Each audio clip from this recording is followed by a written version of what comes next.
మాజీ ముఖ్యమంత్రి కేసీఆర్ సిట్ నోటీసులు విచారణకు నిరసనగా ఇవాళ తెలంగాణ వ్యాప్తంగా బీఆర్ఎస్ శ్రేణులంతా కూడా నిరసనలు తెలుపుతున్నటువంటి పరిస్థితి కనిపిస్తుంది. ప్రస్తుతం మనం నల్గొండ బైపాస్లో ఉన్నాం. నల్గొండ బైపాస్లో మాజీ ఎమ్మెల్యే కంచర్ల భూపాల్ రెడ్డి, ఎమ్మెల్సీ కోటిరెడ్డి అంతా కూడా రాష్ట్ర నేతలంతా కూడా పెద్ద ఎత్తున ఒక బైక్ ర్యాలీ నిర్వహిస్తూ కూడా మొత్తం నిరసన వ్యక్తం చేస్తున్నటువంటి పరిస్థితి అయితే కనిపిస్తుందని చెప్పవచ్చు. ఓవైపు కార్పొరేషన్ ఎన్నికల వేళ మొత్తం కూడా పెద్ద ఎత్తున శ్రేణులు కూడా కలిసి వచ్చినటువంటి పరిస్థితి అయితే కనిపిస్తుందని చెప్పవచ్చు. మనతో మాట్లాడడానికి మాజీ ఎమ్మెల్యే కంచర్ల భూపాల్ రెడ్డి ఉన్నారు.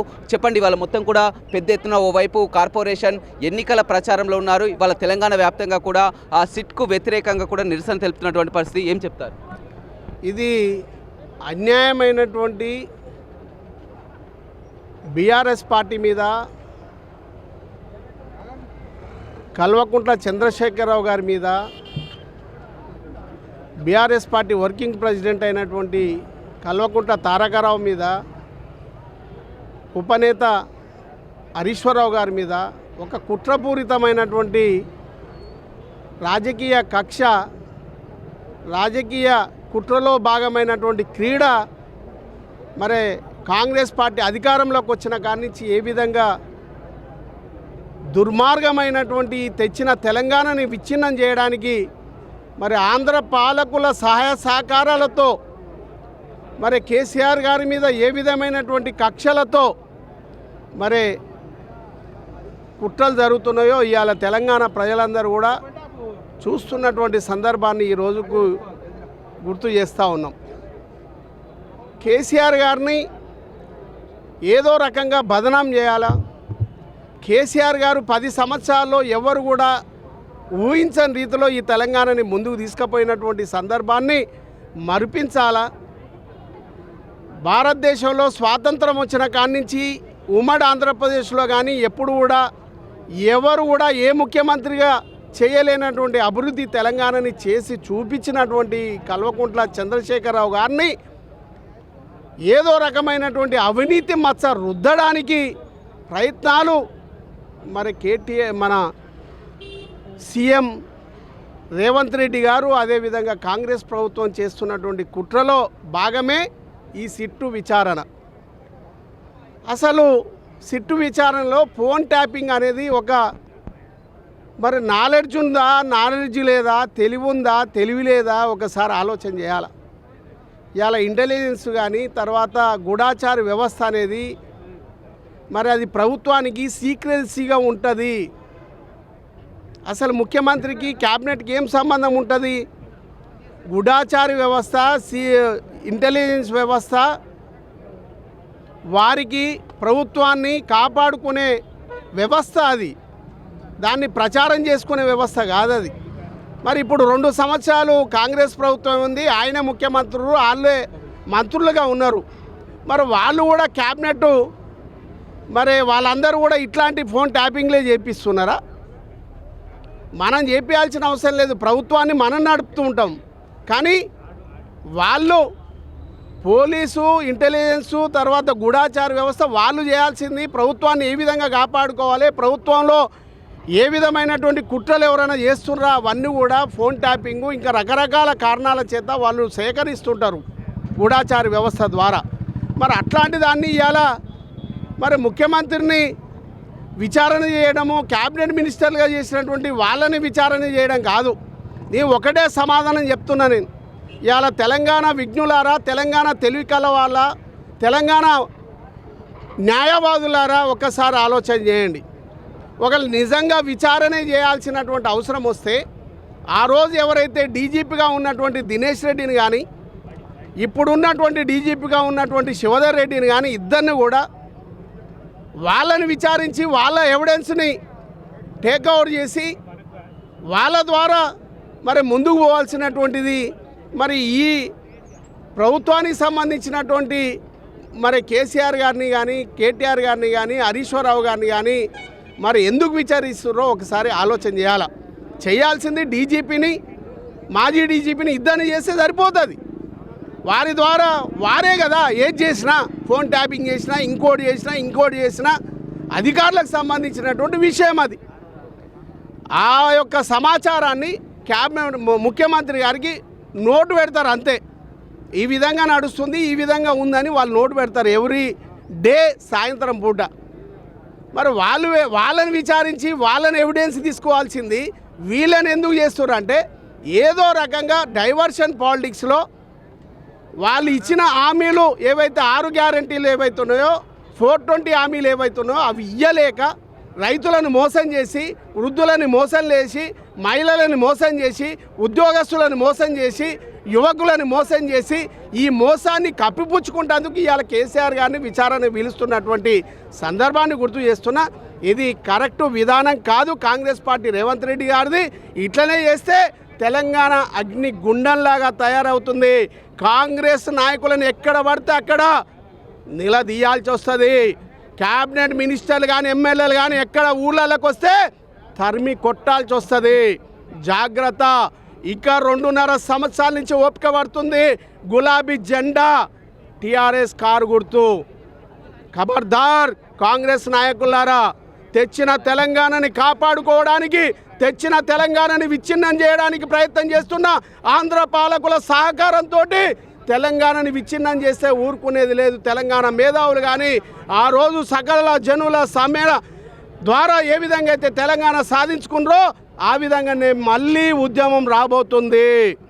పేపర్లు కుట్రలు కుతంత్రాలతో మరి ఏ విధంగా మరి కుట్రలు జరుగుతుందో కూడా ఆలోచన చేయాల్సినటువంటి అవసరం ఉంది. తెలంగాణ సమాజం గ్రహించి తెచ్చిన తెలంగాణని, బాగుపడ్డ తెలంగాణని, తెలంగాణ సపండ వర్గాలని కాపాడుకునే తెలంగాణని, గులాబీ జెండాని కాపాడుకోవడం కోసం తెలంగాణ ప్రజలందరూ కూడా నడుము కట్టి కేసీఆర్ గారి నాయకత్వంలో ముందుకు సాగి మున్సిపల్ కార్పొరేషన్ ఎన్నికల్లో కారు గుర్తుని గెలిపించుకుంటే తగిన బుద్ధి కాంగ్రెస్ పార్టీకి చెప్పొచ్చు అనేది కూడా మీ ద్వారా నేను కోరుకుంటూ వేడుకుంటా ఉన్నాను. అదేవిధంగా ఎమ్మెల్సీ కోటిరెడ్డి ఉన్నారు. చెప్పండి, ఇవాళ తెలంగాణ వ్యాప్తంగా నిరసనలు వ్యక్తం అవుతున్నాయి, ఏం చెప్తారు? మా గౌరవ మాజీ ముఖ్యమంత్రి వర్యులు, తెలంగాణ రాష్ట్ర సాధకులు, తెలంగాణ ఉద్యమాన్ని 14 సంవత్సరాల పాటు నిర్వహించి రాష్ట్రాన్ని సాధించినటువంటి వ్యక్తి, ఇప్పుడు ప్రస్తుతానికి బాధ్యత గల ప్రతిపక్ష నాయకుడిగా బాధ్యతలు నిర్వహిస్తున్నటువంటి గొప్ప నాయకుడు. వారికి సిట్ అనే పేరుతోటి నోటీస్ ఇచ్చి విచారణ కొరకు హాజరు కమ్మని చెప్పినారు. బాధ్యత గల ప్రతిపక్ష నాయకుడిగా, మాజీ ముఖ్యమంత్రిగా, తెలంగాణ రాష్ట్ర సాధించినటువంటి ఒక గొప్ప నాయకునిగా చట్టాల మీద, న్యాయస్థానాల మీద గౌరవం ఉండి నేను హాజరైతా, కానీ ఒక ప్రొసీజర్ ఉంది. ఎక్కడనైతే నివాసం నేను ఉంటానో అక్కడనే మీరు వచ్చి విచారణ చేసుకోవడానికి సిఆర్పిసి అనేటువంటి నిబంధనను పాటించండి. నేను నివాసం ఉన్నది గజ్వేల్ నియోజకవర్గంలో ఉన్నటువంటి ఎర్రవెల్లిలో ఉన్నా. ఇప్పుడు వీలు కాదు, నేను మున్సిపల్ ఎన్నికల్లో జర బిజీ ఉన్నా. ఎన్నికల తర్వాత ఎర్రవెల్లి నివాసంలోనే నేను విచారణకు మీకు సహకరిస్తా. నాకు చట్టాల మీద, న్యాయస్థానం మీద గౌరవం ఉందని చెప్పి తెలియజేసినారు. కనీసం చట్టాల మీద అవగాహన లేనటువంటి ముఖ్యమంత్రి, న్యాయస్థానాల మీద నమ్మకం లేనటువంటి ముఖ్యమంత్రి పోలీసులను రెచ్చగొట్టి నేనేం ఆదేశించినా మీరేం చేస్తున్నారు అని చెప్పి రెండో రోజు కేసీఆర్ గారు ఇచ్చినటువంటి లెటర్కు రిప్లైకి సమాధానం కూడా ఇవ్వకుండా, ఏం చేస్తున్నాడు అనేది లేకుండా రాత్రే నువ్వు ఎన్నికల అఫిడవిట్లో నువ్వు ఇచ్చినటువంటి అడ్రస్ ఏదైతే ఉందో ఆ నంది హిల్స్లో రాత్రి కూడా ఖండించినారు. ఆయన ఒక బాధ్యత గల ప్రతిపక్ష నాయకుడు. తెలంగాణ రాష్ట్రాన్ని 10 సంవత్సరాలు ముఖ్యమంత్రిగా బాధ్యత నిర్వహించిన వ్యక్తి పట్ల వివరించాల్సినటువంటి తీరు అది కాదు. ఇది కక్ష సాధింపు చర్యల్లో భాగం, వేధింపు చర్యలలో భాగం అనేటువంటి విషయం తెలియజేస్తున్నాం. మరి ఎందుకు దీని మీద నువ్వు ఓటుకు నోటు కేసులో అడ్డంగా దొరికినావు, జైలుకు పోయి ఇచ్చినటువంటి ముఖ్యమంత్రిని, నీకు చట్టాల గురించి తెలియదు, న్యాయస్థానాల మీద నీకు నమ్మకం లేదు, నీకు తెలిసింది ఒకటే, వేధింపులకు గురి చేయటం, డైవర్ట్ పాలిటిక్స్ చేయటం. ఇప్పుడు మున్సిపల్ ఎన్నికలు, కార్పొరేషన్ ఎన్నికలు రాష్ట్రంలో జరుగుతూ ఉన్నాయి. ప్రజలందరూ గత ఈ 2 సంవత్సరాల ఈ పరిపాలనకు, గతంలో ముఖ్యమంత్రి గారి 10 సంవత్సరాల పరిపాలనకు కంపేర్ చేసుకుంటున్నారు. ప్రజల దృష్టిని మరల్చడానికి మళ్ళొకసారి ఫోన్ ట్యాపింగ్ అనేటువంటిది తెర మీదకి తెస్తున్నటువంటి విషయంగా నేను భావిస్తూ ఉన్నా. నిజంగానే ఏమున్నది, ఇప్పుడు అన్నా చెప్పినట్టు ఒక రాష్ట్ర భద్రతా కారణాల రీత్యా ముఖ్యమంత్రి గారు ప్రతిరోజు రివ్యూ చేయాల్సి ఉంటుంది డీజీపీ గారితో. డీజీపీ గారు సంబంధిత సమాచారాన్ని రాష్ట్రంలో ఉన్నటువంటి పరిస్థితులను అధ్యయనం చేసుకొని ఒక నివేదిక ఇస్తారు. ఆ నివేదిక ఆధారంగా కావాల్సినటువంటి చర్యలు తీసుకునేటువంటిదే ముఖ్యమంత్రి బాధ్యత. ఫోన్ ట్యాపింగ్ చేసేటువంటిది ముఖ్యమంత్రి కాదు. ఇప్పుడు ఈ కేసు అక్కదానం చూస్తే ఎవడు మాకు దరఖాస్తు ఇచ్చినటువంటి వాళ్ళు లేడు, మాకు ఈ దరఖాస్తు ఫోన్ ట్యాపింగ్ ద్వారా నాకు అగౌరవం జరిగింది, నా కుటుంబ ప్రెస్టేజ్ పోయింది అనేటువంటి చెప్పినటువంటి వాళ్ళు లేడు. సరే, suo motu the state government can open the case, can register the case, దాంట్లో మేము ఏమంటాం లేదు. ఇక్కడ ముఖ్యమంత్రికి ఏముంటుంది ఫోన్ ట్యాపింగ్లో? What is the role of chief minister? ఏముంటుంది దీంట్లో? డీజీపీ గారు ఇచ్చినటువంటి నివేదికల ఆధారంగానే పరిపాలించుడు. ఇవన్నీ చట్టాల గురించి అవగాహన లేనటువంటి ఒక అసమర్థ ముఖ్యమంత్రి పరిపాలన చేయమనే అవకాశాలు ఇస్తే అతను 2 సంవత్సరాలు చేసింది ఏం లేక ప్రజల దృష్టిని మరల్చడానికి, ప్రజల దృష్టిని ఇటువైపు ఫోన్ ట్యాపింగ్ కేసు కేసీఆర్కు, కేటీఆర్ గారికి, హరీష్ రావు గారికి ఇచ్చి ప్రజలను ఆలోచింపే దిశగా వేరే మళ్లించడం కోసం ఉద్దేశించినటువంటి తప్ప ఏం లేదు. మా కేసీఆర్ గారికి గౌరవం ఉంది. ఒకవేళ మేము ఇచ్చినటువంటి లెటర్ని రిక్వెస్ట్ చేయకుండా తప్పకుండా 3 గంటలకు హాజరవుతున్నారు. He will face the SIT enquiry. ఇంకా బీఆర్ఎస్ రాష్ట్ర నాయకులు చెక్కిల మనీల్ ఉన్నారు, చెప్పండి. ఇప్పుడు ఇదొక కేసీఆర్ గారి మీద ఒక కక్ష సాధింపు చర్యగా ఒక పైశాచిక ఆనందం పొందుతూ ఉన్నారు రేవంత్ రెడ్డి గారు.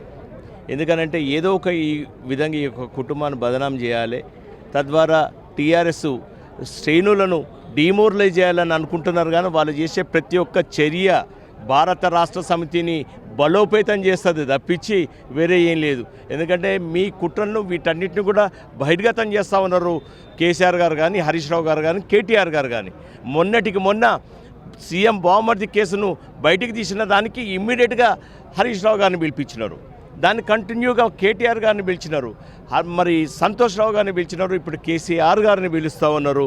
మేము సహకరిస్తాము, ఇది అన్యాయమైన కేసు అని చెప్పేసి వాళ్ళు చెబుతూ ఉన్నా కూడా నిజంగా కూడా ఒక అనామకుడికి ఇచ్చినట్టుగా తీసుకొని వచ్చి నందినగర్లో ఆయన లేడు, అక్కడ ఉండలేడు, తీసుకొని వచ్చి ఒక అనామకుడికి చేసినట్టుగా గోడలకు నోటీసులు అంటించి తీసుకుపోవటం అనేది అంటే ఏమి అవమానపరుస్తున్నాం, మీరు అవమాన పడండి అని చెప్పేసే విధంగా రేవంత్ రెడ్డి గారు చేస్తూ ఉన్నారు. మీ యొక్క చర్యలను ఎండగడుతూ ఉన్నాం. మీరు చంద్రబాబు నాయుడు గారితో మీరు ఎట్లయితే కొల్లుడైనరో, మరి నీటి విషయంలో మొన్నటికి మొన్న సుప్రీంకోర్టులో కేసును వీగిపోయేటట్టుగా తెలంగాణ ప్రభుత్వం తరఫున మీరు యాక్షన్ తీసుకున్నారు. మరి అదంతా కూడా తెలంగాణ ప్రజలు గమనిస్తూ ఉన్నారు. కష్టపడి సాధించుకున్న తెలంగాణను మళ్ళొక్కసారి ఆంధ్ర పాలకుల యొక్క పాదాల దగ్గర పెట్టే ప్రయత్నం రేవంత్ రెడ్డి గారు చేస్తూ ఉన్నారు. ఇది తెలంగాణ సమాజం ఎటువంటి పరిస్థితుల్లో కూడా ఊరుకోదు, ఖచ్చితంగా దీనికి తగ్గ రియాక్షన్ ఉంటుందని చెప్పి తెలియజేస్తా ఉన్నాం. జై తెలంగాణ. పూర్తిగా కక్షపూరితంగా వ్యవహరిస్తున్నారు. మొత్తం మున్సిపల్ ఎన్నికల వేళ మొత్తం డైవర్షన్లో డైవర్షన్లో భాగంగానే ఈ విధంగా కక్షపూరితంగా వ్యవహరిస్తున్నారని కూడా బీఆర్ఎస్ నేతలు చెప్తున్నటువంటి పరిస్థితి కనిపిస్తుంది. మనం చూస్తున్నాం మొత్తం నల్గొండ పట్టణంలో మొత్తం కూడా బీఆర్ఎస్ శ్రేణులు పెద్ద ఎత్తున చేరుకున్నటువంటి పరిస్థితి కనిపిస్తుంది. మరోవైపు పోలీసులు కూడా భారీగా మోహరించారు. ఆ పట్టణంలోకి ర్యాలీగా వెళ్తామన్నా కానీ పోలీసులు మోహరించినటువంటి పరిస్థితి కనిపిస్తుంది. తెలంగాణ వ్యాప్తంగా మొత్తం ఎక్కడ చూసినా కానీ బీఆర్ఎస్ శ్రేణులంతా కూడా ఆందోళనకు నిరసనలకు పిలుపునివ్వడంతో కూడా మొత్తం మరోవైపు చూస్తున్నాం మొత్తం పట్టణం అంతా కూడా ఎక్కడికక్కడ కూడా బీఆర్ఎస్ శ్రేణులు తరలి వస్తున్నటువంటి పరిస్థితి అయితే కనిపిస్తుంది. మరోవైపు పోలీసులు కూడా భారీగా మోహరించారు.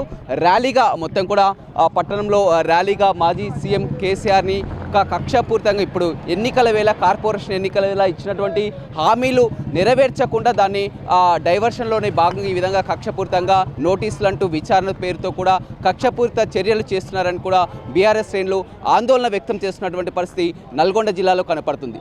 రవితో Ramesh, big TV, Nalgonda. For more videos like this, subscribe Big TV channel.